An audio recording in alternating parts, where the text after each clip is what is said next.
Hello दोस्तों, good morning. ब्रह्मास्त्र 2.0 series का second topic UNESCO विश्व धरोहर का शॉर्ट रिवीजन करते हैं। ठीक है, तो देखते हैं। यूनेस्को यूनेस्को की स्थापना अर्थात विश्व धरोहर संस्थान की स्थापना 1945 में हुई थी। इसका हेडक्वार्टर फ्रांस में है, पेरिस के फ्रांस में है। इसका विश्व धरोहर समिति का गठन हुआ था 1972 में, जिस समय वन्यजीव संरक्षण अधिनियम भी आया था। उसी समय समिति का गठन हुआ और इसके बाद ही यूनेस्को में विश्व धरोहर शामिल किए जाने लगे। वर्ल्ड हेरिटेज डे 18 अप्रैल को मनाया जाता है। ये एग्ज़ाम में बार बार पूछे जाते हैं। नोट, अब हम आगे देखते हैं कि 1983 से 2023 तक कितने विश्व धरोहर हमारे भारत में शामिल हुए हैं। वो टोटल उनकी संख्या 42 हो गई है, जिनमें सांस्कृतिक धरोहर 34, प्राकृतिक धरोहर 7 और मिश्रित धरोहर 1 है। सांस्कृतिक धरोहर से शुरू करते हुए हम एक एक करके सभी धरोहर को देखते हैं और उनकी विशेषताओं को जानते हैं एक सरसरी नज़रों में। अजंता की गुफाओं को 1983 में शामिल किया गया है। यह महाराष्ट्र के औरंगाबाद में है। यह चट्टानों को काटकर तैयार किया गया है। इसमें लाल रंग की प्रचुरता है, नीला रंग इसमें नहीं देखने को मिलता है। इसमें गुफाओं की कुल संख्या 29 है और ये गुफाएं बौद्ध धर्म को समर्पित है, जिसमें गुफा नंबर 16 मरनासन राजकुमारी के लिए और गुफा नंबर 17 चित्रशाला के लिए फेमस है। अजंता की गुफाओं में फ्रेस्को पेंटिंग के उदाहरण मिलते हैं। अब हम दूसरे धरोहर को देखते हैं। वो है एलोरा गुफाएं। दोनों पढ़ने के क्रम में अजंता और एलोरा की गुफाएं बोल दिया जाता है, लेकिन दोनों धरोहर के बीच में 100 किलोमीटर का डिस्टेंस है, इसलिए दोनों अलग अलग चीज़ें हैं। एलोरा गुफाएं भी 1983 में ही शामिल किए गए, यह भी महाराष्ट्र में ही है, लेकिन अजंता गुफा से 100 किलोमीटर की दूरी पे अजंता गुफाओं से 100 किलोमीटर की दूरी पे इसमें टोटल 34 गुफाएं हैं, जिसमें 17 ब्राह्मणों को समर्पित है, 12 बौद्धों को समर्पित है तथा 5 जैन धर्मों को समर्पित है। गुफा नंबर 16 या महादेव को समर्पित है, इसे ध्यान रखेंगे। हाँ, एक नोट लिख लीजिए यहाँ पे कि 20 रुपये के नोट पर अजंता एलोरा का गुफा चित्र बना हुआ है वर्तमान समय में। अब हम नेक्स्ट धरोहर को देखेंगे, आगरा का किला। इसे भी सन 1983 में यूनेस्को में शामिल किया गया था। यह लाल बलुआ पत्थर से निर्मित है, जो राजस्थान के धौलापुर से आया था या फिर वहाँ मिलता है। इसका पुराना नाम बादलगढ़ है। आगरा का किला का पुराना नाम बादलगढ़ है। इसका निर्माण अकबर के द्वारा किया गया है। यहाँ पे कुछ अन्य निर्माणों को देखते हैं कि शाहजहां ने खास महल का निर्माण करवाया था और जहांगीर महल का निर्माण करवाया था, जबकि औरंगजेब ने मुसम्मन बुर्ज का निर्माण करवाया था, जिसमें शाहजहां को 8 वर्ष कैद करके रखा गया था, जहां उसकी मृत्यु हो जाती है। अब हम लोग नेक्स्ट धरोहर की ओर आगे बढ़ते हैं। ताजमहल को देखते हैं। वो भी 1983 में ही धरोहर में शामिल किया गया था, जिसका निर्माण शाहजहां ने मुमताज़ के लिए किया था। इसके वास्तुकार उस्ताद अहमद लाहौरी, ये परीक्षाओं में अक्सर देखने को मिलता है। इसकी स्थापना आगरा शहर की स्थापना किसने की थी? तो वो सिकंदर लोदी ने की थी 1504 में। अब हम लोग नेक्स्ट धरोहर को देखते हैं, सूर्य मंदिर कोणार्क, जिसको सन 1984 में यूनेस्को में शामिल किया गया था। यह ओडिशा के कोणार्क शहर में स्थित है। रथ के आकार का मंदिर है, इसलिए इसे रथ मंदिर भी कहते हैं। इसका निर्माण गंग वंश के शासक नरसिंह देव प्रथम ने किया था। इसमें 7 घोड़े और 12 जोड़ी चक्र द्वारा रथ को खींचा जा रहा है। इसमें एक ब्लैक पैगोडा भी है, जो जहाज को अपनी ओर आकर्षित करके नष्ट कर देती है। अब हम लोग नेक्स्ट धरोहर को देखेंगे, महाबलीपुरम में स्मारकों का समूह, जिसे सप्त पैगोडा भी कहते हैं। सन 1984 में इसे शामिल किया गया था। यह तमिलनाडु राज्य में है। इसका निर्माण पल्लव वंश के नरसिंह वर्मन द्वारा किया गया था, जो मामल्ल शैली में है। यह भी रथ मंदिर ही है। इसमें दो फेमस रथ हैं, द्रौपदी रथ और युधिष्ठिर रथ। द्रौपदी रथ सबसे छोटा है तथा युधिष्ठिर रथ सबसे बड़ा है। इनमें मंदिरों की संख्या 8 है, लेकिन फिर भी इसे सप्त पैगोडा का नाम दिया जाता है। तो याद रखेंगे, महाबलीपुरम में स्मारकों का समूह 1984 में शामिल किया गया था। अब हम लोग नेक्स्ट विरासत को देखेंगे, केवलादेव राष्ट्रीय उद्यान। यह प्राकृतिक धरोहर है, इसे सन 1985 में शामिल किया गया था। यह राजस्थान के भरतपुर जिले में है। यह आर्द्र भूमि है, अर्थात रामसर साइट में शामिल है। इसे घना पक्षी विहार भी कहते हैं। केवलादेव राष्ट्रीय उद्यान को घना पक्षी विहार भी कहते हैं। यहाँ साइबेरियन क्रेन आती है। ये देखिए, यहाँ पे एक नोट है, इसको देखिएगा, मॉन्टेक्स रिकॉर्ड क्या होता है। तो ऐसी रामसर साइट जो संवेदनशील हो उन्हें मॉन्टेक्स रिकॉर्ड कहते हैं। भारत में मॉन्टेक्स रिकॉर्ड में केवल 2 शामिल है, केवलादेव और लोकटक झील, जो कि मणिपुर में है। अब हम लोग नेक्स्ट विरासत को देखते हैं, वो है काजीरंगा राष्ट्रीय उद्यान, जिसे सन 1985 में शामिल किया गया था। यह भी एक प्राकृतिक धरोहर है जो असम राज्य में है। इसकी विशेषता ये है कि यहाँ एक सींग वाले गैंडे अर्थात राइनो पाए जाते हैं। नेक्स्ट धरोहर को देखते हैं, मानस वन्यजीव अभयारण्य, जिसे 1985 में शामिल किया गया है। यह भी एक प्राकृतिक धरोहर है और असम राज्य में पाया जाता है। नेक्स्ट धरोहर को देखेंगे, गोवा के चर्च और कॉन्वेंट, जिसे सन 1986 में यूनेस्को धरोहर में शामिल किया जाता है। इसका निर्माण पुर्तगालियों द्वारा किया जाता है। यहाँ के कुछ प्रमुख church Saint Catherine, Saint Augustine, Saint Cathedral, Basilica of Bom Jesus. आप लोगों को याद होगा कि गोवा पुर्तगालियों के अधीन था, जिसे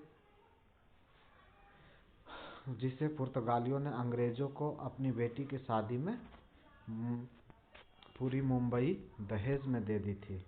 अब हम लोग नेक्स्ट देखते हैं, हम्पी में स्मारकों का समूह, इसे सन 1986 में यूनेस्को में शामिल किया गया है। यह कर्नाटक राज्य में है, विजयनगर में, जो कि अंतिम राजधानी थी। यह विश्व का सबसे बड़ा ओपन एयर म्यूजियम कहलाता है। हम्पी विश्व का सबसे बड़ा ओपन एयर म्यूजियम कहलाता है। यह 50 रुपये के नोट पर इसका चित्र मिलता है। वर्तमान समय में जो नोट 50 रुपये के हैं उस पर हम्पी का चित्र मिलता है। अब हम लोग नेक्स्ट धरोहर को देखते हैं, वो है फतेहपुर सीकरी, जिसे सन 1986 में शामिल किया गया है। आगरा से 45 किलोमीटर की दूरी पर फतेहपुर सीकरी है, जिसका निर्माण अकबर ने करवाया था लाल पत्थर से। इसके वास्तुकार बहाउद्दीन हैं। फतेहपुर सीकरी में बुलंद दरवाज़ा, पंच महल, जोधा महल, शेख सलीम चिश्ती दरगाह, जामा मस्जिद आदि नहीं, यही सब फतेहपुर सीकरी में है। बुलंद दरवाज़ा कब बनाया गया था, तो वह अकबर के द्वारा गुजरात विजय के अवसर पे बनाया गया था। नेक्स्ट धरोहर को हम लोग देखते हैं कि खजुराहो के स्मारकों का समूह, इसे सन 1986 में शामिल किया गया था यूनेस्को में। खजुराहो मंदिर, यह एमपी के छतरपुर जिला में है, जहां अभी बाबा बागेश्वर फेमस है। इसका निर्माण चंदेल शासक द्वारा नागर शैली में करवाया गया था। कंदरिया महादेव मंदिर, लक्ष्मण मंदिर, ये सब खजुराहो में ही मिलते हैं। इसे पंचायतन शैली में बनाया गया है। खजुराहो मंदिर को नहीं, कंदरिया महादेव मंदिर को अगर पूछे कि कौन सी शैली में बनाया गया है, तो उसे पंचायतन शैली में बनाया गया है, क्योंकि इसमें जो मेन मंदिर है वह बीच में है तथा इसके चारों ओर छोटे छोटे मंदिरों का समूह है, जिसके कारण इसे पंचायतन शैली कहा जाता है। अब हम लोग नेक्स्ट धरोहर को देखेंगे, सुंदरवन राष्ट्रीय उद्यान, जिसे सन 1987 में यूनेस्को में शामिल किया गया था। यह पश्चिम बंगाल में है। सुंदरी वृक्ष के कारण इसका नाम सुंदरबन पड़ गया है। यहाँ मैंग्रोव वनस्पति पाए जाते हैं जो कि लवणीय जल में होते हैं। यहाँ रॉयल बंगाल टाइगर पाए जाते हैं। इसकी विशेषता यह है कि यह पानी में भी तैर लेती है। अब नेक्स्ट धरोहर को हम लोग देखेंगे एलिफेंटा की गुफाएं, जिसे सन 1987 में शामिल किया गया था। यह महाराष्ट्र राज्य में के धारापुर में एलिफेंटा द्वीप पे है। इस 7 गुफाओं का मिश्रण है। एलिफेंटा की गुफाओं 7 गुफाओं का मिश्रण है। यह शैव धर्म से संबंधित है। हमने पहले देखा था कि अजंता की गुफा बौद्ध धर्म के लिए समर्पित थी, एलोरा की गुफा ब्राह्मणों के लिए, बौद्धों के लिए और जैनों के लिए समर्पित थी। लेकिन यहाँ एलिफेंटा की गुफाएं जो है वह शैव धर्म से संबंधित है। यहाँ नटराज, अर्धनीश्वर, महेश मूर्ति गुफा आदि मिलते हैं। अब हम लोग नेक्स्ट धरोहर की ओर आगे बढ़ते हैं। वो है पदक्कल के स्मारक का समूह, जिसे सन 1987 में यूनेस्को विश्व विरासत में शामिल किया गया था। यह कर्नाटक राज्य के मालप्रभा नदी के किनारे है। इसका निर्माण चालुक्य वंश द्वारा 10 बड़े मंदिर इसके अंदर है। चालुक्य वंश के द्वारा करवाया गया था। इसकी विशेषता ये है कि नागर शैली और द्रविड़ शैली के मंदिरों का मिश्रण मिलता है। ये नागर शैली क्या होता है और द्रविड़ शैली क्या होती है? तो हमारे उत्तर भारत में जितने भी मंदिरों का निर्माण किया जाता है उसे वो नागर शैली में किया जाता है, और दक्षिण भारत में जितने भी मंदिरों का निर्माण किया जाता है वह द्रविड़ शैली में किया जाता है। लेकिन यह एकमात्र ऐसा मंदिर है, ऐसा पत्तकल के स्मारक का समूह है जिसमें मंदिरों का निर्माण नागर और द्रविड़ शैली के मिश्रण के रूप में हुआ है। यहाँ विरूपाक्ष मंदिर भी है। अब हम लोग नेक्स्ट धरोहर को देखते हैं, महान जीवित चोल मंदिर। इसको 1987 और 2004 में शामिल किया गया था। इसके अंदर 3 मंदिर आते हैं। सबसे पहले ये जान लेते हैं कि महान जीवित चोल मंदिर किस राज्य में है, तो वह तमिलनाडु में है, जिसका चोल वंश ने निर्माण करवाया था। इसमें मंदिरों की संख्या 3 है। पहला मंदिर बृहदेश्वर, तंजावुर, ऐरातेश्वर और तीसरा गंगईकोंड चोलपुरम। बृहदेश्वर मंदिर का निर्माण राजा राज प्रथम में करवाया था। यह 1987 में शामिल किया गया था। यह भगवान शिव को समर्पित है। लेकिन अन्य जो 2 मंदिर है, ऐरातेश्वर और गंगईकोंड चोलापुरम, इसे 2004 में शामिल किया गया था। अब हम लोग नेक्स्ट धरोहर को देखते हैं, नंदा देवी राष्ट्रीय उद्यान एवं फूलों की घाटी। तो नंदा देवी राष्ट्रीय उद्यान और फूलों की घाटी दोनों अलग अलग चीज़ें हैं, लेकिन दोनों उत्तराखंड ही राज्य में है। नंदा देवी राष्ट्रीय उद्यान को सन 1988 और फूलों की घाटी को 2005 में शामिल किया गया था। हम लोग नेक्स्ट धरोहर को देखते हैं, वो है सांची का बौद्ध स्तूप। सांची का बौद्ध स्तूप सन 1989 में यूनेस्को में शामिल किया गया था। यह एमपी के रायसेन जिले में स्थित है। इसका पुराना नाम काकनाम है। सांची का बौद्ध स्तूप का पुराना नाम काकनाम है। इसका निर्माण सम्राट अशोक ने करवाया था बौद्ध धर्म के लिए। इसमें कुल 3 स्तूप हैं। स्तूप 1 महास्तूप कहलाता है। अब स्तूप के बारे में थोड़ी सी जानकारी यहाँ हम लोग देख लेते हैं। स्तूप में एक अर्ध गोलाकार स्थान होता है। उसके ऊपर एक आयताकार बॉक्स होता है ये, और इसके ऊपर एक छत्र होता है। इस आयताकार बॉक्स को हर्मिका कहते हैं, जिसके अंदर महात्मा बुद्ध के अवशेष होते हैं। ठीक है। और यह छत्र समानता, उदारता और श्रद्धा का प्रतीक है। इसके मुख्य द्वार को तोरण द्वार कहा जाता है, जो पूर्व जन्म की कहानी बताता है, जातक में लिखा हुआ है।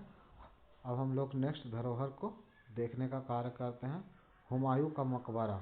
इसे सन 1983 में यूनेस्को में शामिल किया गया था। यह दिल्ली राज्य में स्थित है। इसका निर्माण हाजी बेगम ने चार बाग शैली में करवाया था। चार बाग शैली अर्थात इसके चारों ओर बाग हैं, गार्डन।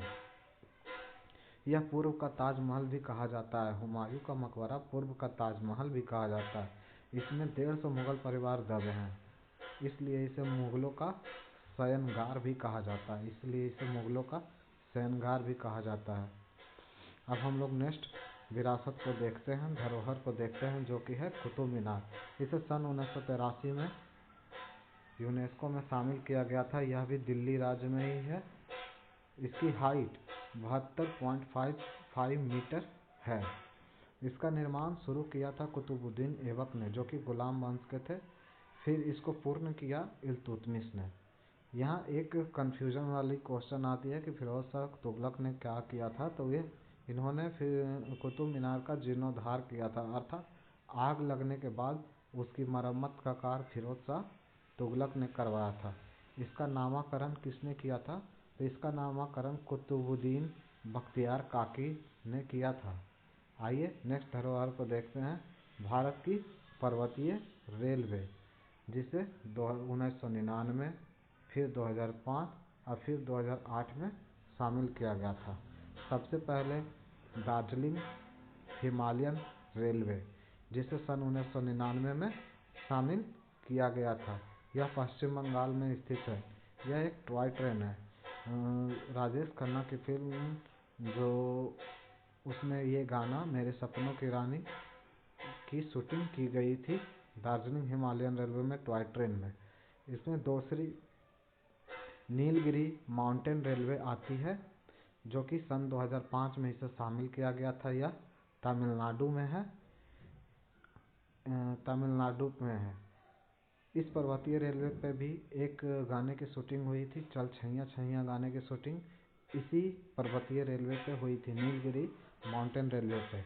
अब आपके पास एक और कालका शिमला रेलवे पर्वतीय रेलवे है, जिसे सन 2008 में यूनेस्को में शामिल किया गया था। यह हिमाचल प्रदेश राज्य में है। यहाँ पे भी एक फिल्म की शूटिंग हुई थी, जिसमें गाने थे गाड़ी बुला रही है, इस प्रकार से।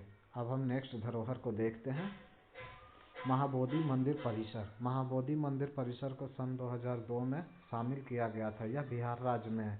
यह भगवान बुद्ध को ज्ञान प्राप्ति यहीं हुई थी। यहाँ बोधि वृक्ष भी है। यह जो निरंजना नदी के किनारे, जहाँ भगवान बुद्ध को ज्ञान की प्राप्ति हुई थी। नेक्स्ट धरोहर को देखेंगे, भीमबेटका पाषाण आश्रय। इसे सन 2003 में यूनेस्को में शामिल किया गया था। यह एमपी के रायसेन जिला में है। यह प्राग ऐतिहासिक काल का है, अर्थात यहाँ से प्राग ऐतिहासिक काल के साक्ष्य मिलते हैं। खोज इसके डॉक्टर विष्णु श्रीधर वानाकर्णर के द्वारा किया गया था। भीमबेटका का अर्थ क्या होता है? तो भीम की वाटिका। नेक्स्ट धरोहर को हम लोग देखते हैं, चंपानेर पावगढ़ पुरातत्व उद्यान, जिसे सन 2004 में यूनेस्को में शामिल किया गया था। यह गुजरात के चंपानेर के पास स्थित है। लाल पीले रंग की चट्टानों से इसका निर्माण हुआ है। नेक्स्ट धरोहर छत्रपति जी शिवाजी टर्मिनल, जिसे 2004 में शामिल किया गया है और यह महाराष्ट्र राज्य में स्थित है। नेक्स्ट धरोहर लाल किला, इसे सन 2007 में शामिल किया गया था। यह दिल्ली यमुना नदी के दाईं ओर स्थित है। इसका निर्माण शाहजहां ने लाल वलुआ पत्थर से करवाया था। इसमें दो प्रमुख गेट हैं, लाहौरी गेट और दिल्ली गेट। 15 अगस्त को पीएम द्वारा ध्वजारोहण यहाँ पे किया जाता है। नेक्स्ट धरोहर जंतर मंतर जयपुर। जयपुर का जंतर मंतर, जिसे सन 2010 में शामिल किया गया है। इसका निर्माण सवाई राजा जयसिंह ने करवाया था। सवाई राजा जयसिंह ने 5 स्थानों पर जंतर मंतर का निर्माण करवाया था। दिल्ली, जयपुर, उज्जैन, बनारस और मथुरा।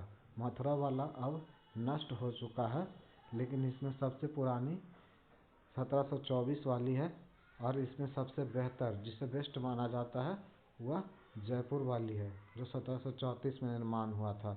यहाँ पे दो यंत्र हैं, सम्राट यंत्र और राम यंत्र। सबसे बड़ी सौर घड़ी अगर पूछी जाए तो वह सम्राट यंत्र के तहत है, और राम यंत्र यह ऊंचाई को मापती है। सौर वेधशाला भी यहीं पे है।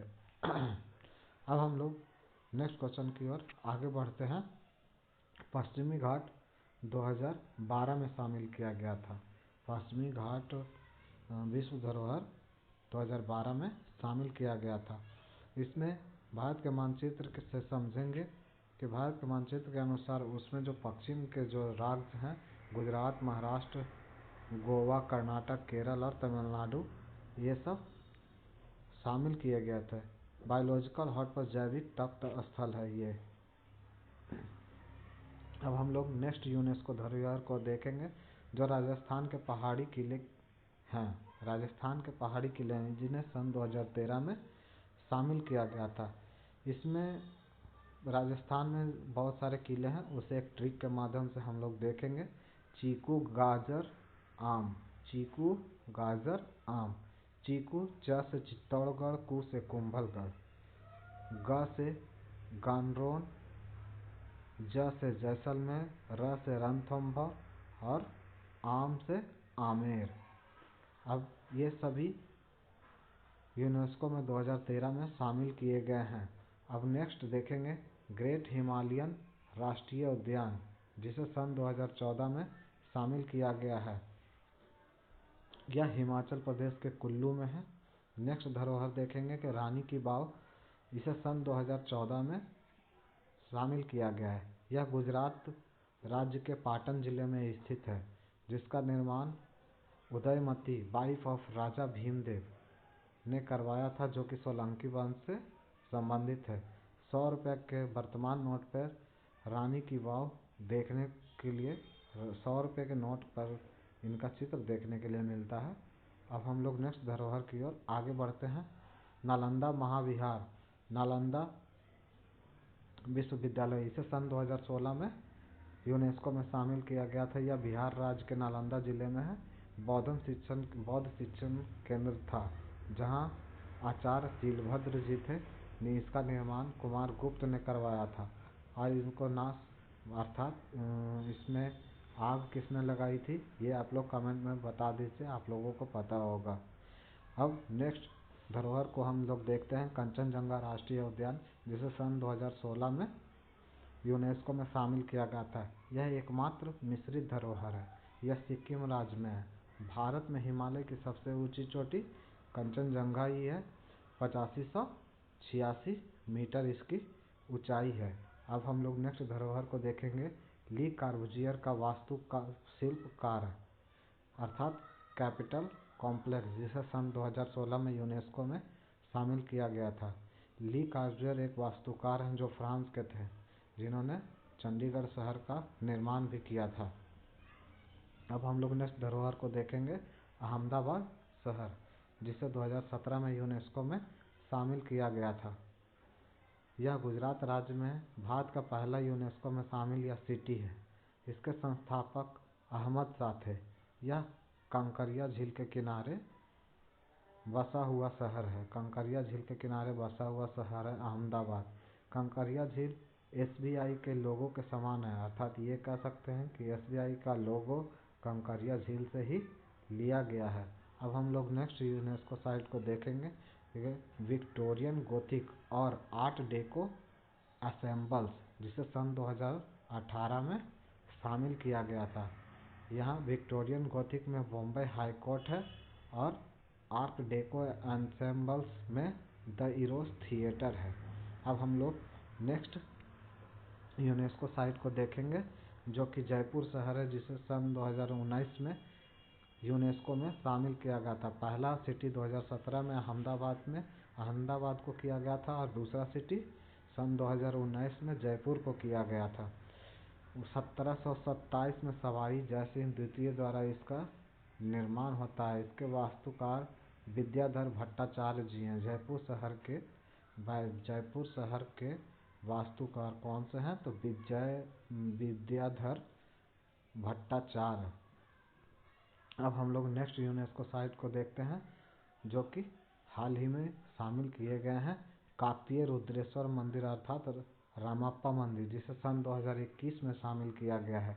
यह तेलंगाना राज्य में है, वारंगल से 66 किलोमीटर दूर। इसके वास्तुकार रामप्पा हैं। इसके निर्माता कौन है? तो ये रेचरला रुद्रदेव काकतीय शासक गणपति देव के संरक्षण में बना था। लाल बलुआ पत्थर से इसका निर्माण हुआ है। अब हम लोग नेक्स्ट साइट को देखते हैं, वो धौलावीरा सभ्यता। धौलावीरा जिसे सन 2021 में शामिल किया गया है, यह गुजरात के कच्छ में है। हड़प्पा सभ्यता का एकमात्र ऐसा स्थान जो 3 भागों में विभाजित है। इसके अलावा जो भी हड़प्पा सभ्यता के संस्थान है वह मात्र 2 भागों में विभाजित हैं, पश्चिम पूर्वी, लेकिन इसमें मध्य भाग भी शामिल है। इनकी खोज जेपी जोशी जी ने की थी। अब नेक्स्ट हम लोग देखते हैं एक नोट आती है जिसको अच्छे से ध्यान से देखते हैं कि सन 2023 में यूनेस्को की 45वीं सत्र की बैठक जो रियाद में हुई थी, इसमें 2 यूनेस्को साइट को चुना गया था भारतीय धरोहर में शामिल करने के लिए। 41वां शांति निकेतन था और 42वां होयसल मंदिर का समूह था। आइए शांति निकेतन को देखते हैं, जिसे सन 2023 में शामिल किया गया है यूनेस्को में। यह पश्चिम बंगाल के बीरभूम जिला में स्थित है। इसके निर्माता गुरु रविंद्रनाथ टैगोर थे, जिन्होंने 1901 में इसका निर्माण करवाया था। विश्व भारती विद्यालय इसी के संरक्षण में है, जो कि वर्ल्ड का एकमात्र लिविंग हेरिटेज है। लास्ट और अंतिम हम लोग यूनेस्को धरोहर को देखते हैं, होयसला के पवित्र समूह 2023 में शामिल किए गए हैं, जो कि कर्नाटक राज्य में होयसल मंदिरों का समूह, जिसमें 3 मंदिर शामिल हैं, बेलूर का चेन्ना केशव मंदिर, हलेबीड मंदिर और सोमनाथपुर का केशव मंदिर। बेलूरा का केशव मंदिर भगवान विष्णु को समर्पित है, हलेबीड मंदिर भगवान शिव को समर्पित है तथा सोमनाथपुर का केशव मंदिर भगवान श्री कृष्ण को समर्पित है। अब हम लोग यूनेस्को की अमूर्त विरासत को देख लेते हैं, जो कि वर्तमान में जिनकी संख्या 15 हो चुकी है। सबसे पहले 2008 में तीन अमूर्त धरोहर को शामिल किया गया है। वैदिक मंत्रोच्चारण, रामलीला, रामायण का पारंपरिक प्रदर्शन, कुटियाट्टम सांस्कृतिक रंगमंच। 2009 में एक को शामिल किया गया है, वह है रमन्ना, गढ़वाल हिमालय का त्यौहार और अनुष्ठान है यह। 2010 में भी 3 अमूर्त धरोहरों को शामिल किया गया है, मुडियट्टा केरल का रंगमंच और नृत्य नाटिका, कालबेलिया राजस्थान का लोकगीत, नेक्स्ट छऊ नृत्य जो वेस्ट बंगाल, उड़ीसा और झारखंड में किया जाता है, नेक्स्ट लद्दाख का बौद्ध जप जिसे सन 2012 में शामिल किया गया था, नेक्स्ट मणिपुर का संकीर्तन यानी सामूहिक नृत्य अनुष्ठान गायक नृत्य सन 2013 में शामिल किया गया था। नेक्स्ट देखते हैं पारंपरिक पीतल और तांबे का शिल्प, मतलब इससे जो बर्तन बना था उसकी कला को शामिल किया गया था सन 2014 में। योग को 2016 में जोड़ा गया है और नवरोज पारसी समुदाय का नव वर्ष 2016 में इसे भी शामिल किया गया है। नवरोज भी अमूर्त धरोहर में शामिल है। कुंभ मेला जो कि 4 स्थानों पर लगता है, प्रयागराज, उज्जैन, नासिक और हरिद्वार। कुंभ मेला को भी 2017 में अमूर्त धरोहर में शामिल किया गया है और कोलकाता का दुर्गा पूजा 14वां नंबर का अमूर्त धरोहर तथा गुजरात का गरबा नृत्य जो कि 15वें नंबर का अमूर्त धरोहर है। थैंक यू दोस्तों क्लास देखने के लिए।